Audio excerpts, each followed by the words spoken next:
नमस्कार, मैं हूं निकिता और आप देख रहे हैं सत्य हिंदी। चलिए एक नजर डालते हैं अब तक की सुर्खियों पर। लोकसभा में नेता प्रतिपक्ष राहुल गांधी ने एक बार फिर महाराष्ट्र विधानसभा चुनाव में गड़बड़ी का आरोप लगाया है। इस पर उन्होंने राज्य के मुख्यमंत्री देवेंद्र फडणवीस पर हमला बोला है। राहुल गांधी ने अपने एक्स हैंडल पर लिखा कि महाराष्ट्र के मुख्यमंत्री के अपने निर्वाचन क्षेत्र की मतदाता सूची में केवल 5 महीनों में 8% की वृद्धि हुई। कुछ बूथों पर 20 से 50% की वृद्धि देखी गई। बीएलओ ने अज्ञात व्यक्तियों द्वारा वोट डालने की सूचना दी। मीडिया ने बिना सत्यापित पते वाले हजारों मतदाताओं का पता लगाया और चुनाव आयोग चुप है या मिली भगत है। कांग्रेस नेता ने कहा कि ये अलग अलग गड़बड़ियां नहीं है, यह वोट चोरी है और कवर अप ही कबूलनामा है। राहुल ने आगे कहा कि इसीलिए हम मशीन पठनीय डिजिटल मतदाता सूची और सीसीटीवी फुटेज को तुरंत जारी करने की मांग करते हैं। अमेरिका के राष्ट्रपति डोनाल्ड ट्रंप ने ट्रुथ सोशल पर एक पोस्ट में कहा है कि युद्ध विराम अब शुरू हो गया है, कृपया इसका उल्लंघन न करें। इससे पहले ट्रंप ने ट्रुथ सोशल पर एक पोस्ट में इसराइल और ईरान के बीच युद्ध विराम की घोषणा की थी।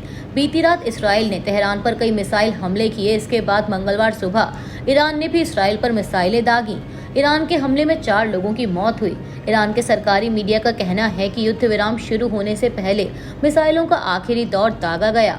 वहीं इस्राएली एम्बुलेंस सेवा मैगन डेविड एडोम ने जानकारी दी कि 4 लोगों की मौत के अलावा 22 लोग घायल हुए हैं।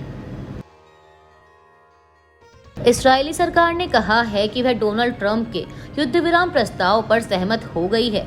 एक बयान में इस्राएली सरकार ने कहा कि इस्राएल युद्ध विराम के किसी भी उल्लंघन का पुरजोर जवाब देगा। इससे पहले अमेरिका के राष्ट्रपति डोनाल्ड ट्रंप ने ट्रुथ सोशल पर एक पोस्ट में इसराइल और ईरान के बीच युद्ध विराम की घोषणा की थी। एक अन्य पोस्ट में ट्रंप ने कहा कि युद्ध विराम अब शुरू हो गया है, कृपया इसका उल्लंघन ना करें। ट्रंप की घोषणा के बाद ईरान के विदेश मंत्री अब्बास अराक्ची का बयान आया था।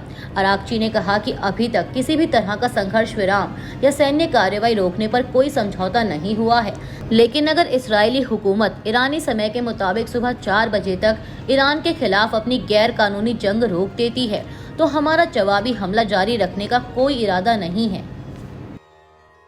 इस्राएल के प्रधानमंत्री बेंजामिन नेतन्याहू के दफ्तर से जारी बयान में कहा गया है कि इस्राएल ने परमाणु और बैलिस्टिक मिसाइल दोनों क्षेत्रों में दोहरे खतरे को दूर कर दिया है।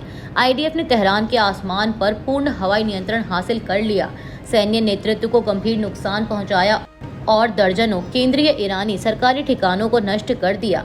बयान में पहली बार यह भी घोषणा की गई कि एक और वरिष्ठ परमाणु वैज्ञानिक मारा गया है। बयान में कहा गया है कि बीते दिन भी आईडीएफ ने तेहरान के मध्य में शासन के ठिकानों पर बड़े हमले किए, सैकड़ों बासिज लड़ाकों को खत्म किया और एक अन्य वरिष्ठ परमाणु वैज्ञानिक की हत्या की।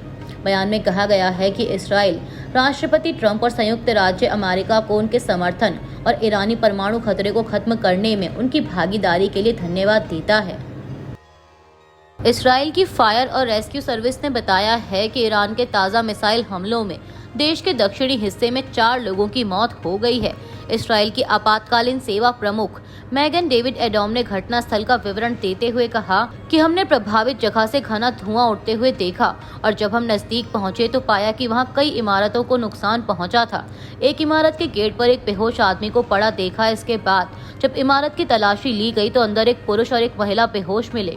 उन्होंने बताया कि हमने घायलों के लिए एक मेडिकल सेंटर बनाया है और इमारतों से बाहर आने वाले लोगों की जांच कर रहे हैं।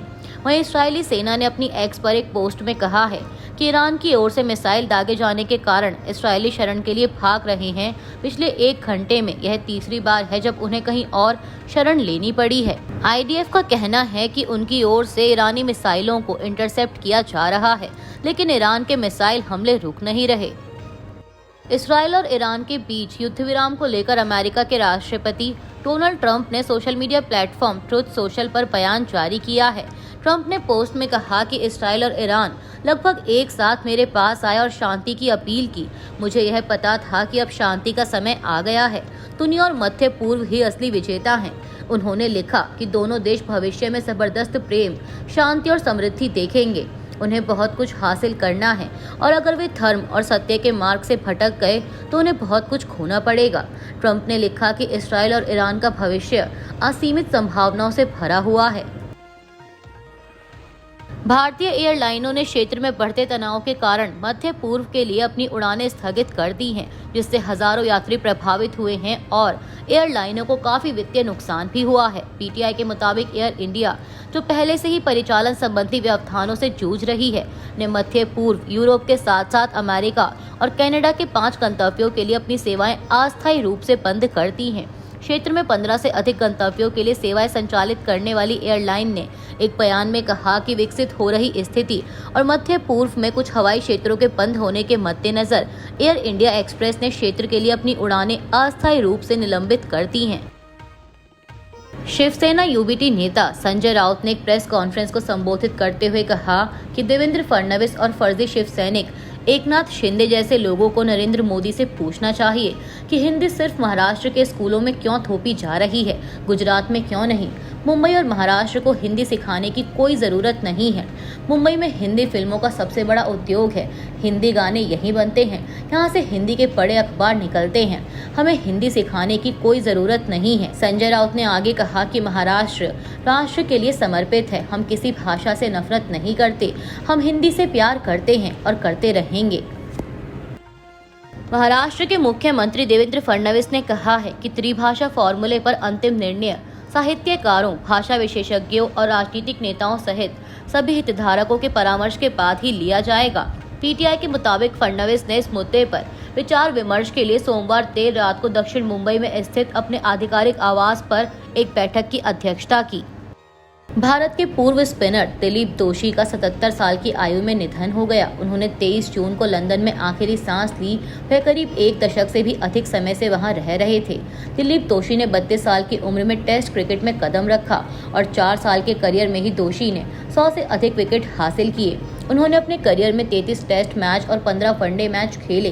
टेस्ट मैच में वह 6 बार 5-5 विकेट लेने में कामयाब रहे। भारत की अंतर्राष्ट्रीय टीम का 1979 से 1983 के बीच हिस्सा रहे दिलीप दोशी ने अचानक क्रिकेट से दूरी बना ली थी। बाएं हाथ के स्पिन गेंदबाज दिलीप दोशी ने अपने करियर पर स्पिन पंच नाम से एक आत्मकथा भी लिखी है। अभी के लिए बस इतना ही। बाकी की खबरों के लिए बने रहिए सत्य हिंदी के साथ। Copyright disclaimer under Section 107 of the Copyright Act 1976. Allowance is made for fair use for purposes such as criticism, comment, news reporting, scholarship, and research. Fair use is a use permitted by copyright statute that might otherwise be infringing.